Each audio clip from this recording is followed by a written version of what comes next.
And history shows that basic infrastructure must be open source. If you look at the history of the internet, there was a battle between commercial providers, Microsoft, Sun Microsystems, and others, to provide the software infrastructure of the internet. All of those commercial providers lost. What runs the internet today is Linux, Apache, Chrome, Firefox, JavaScript.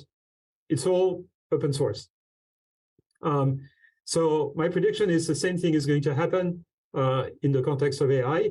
And it's necessary because a lot of countries outside the US in particular don't see with a favorable eye the fact that their citizens are going to get all the information from proprietary systems controlled by a small number of tech companies on the west coast of the US. So this is just proprietary systems are just not going to fly. It's just not going to be acceptable to the citizenry across the world. So it has to be open. It's inevitable.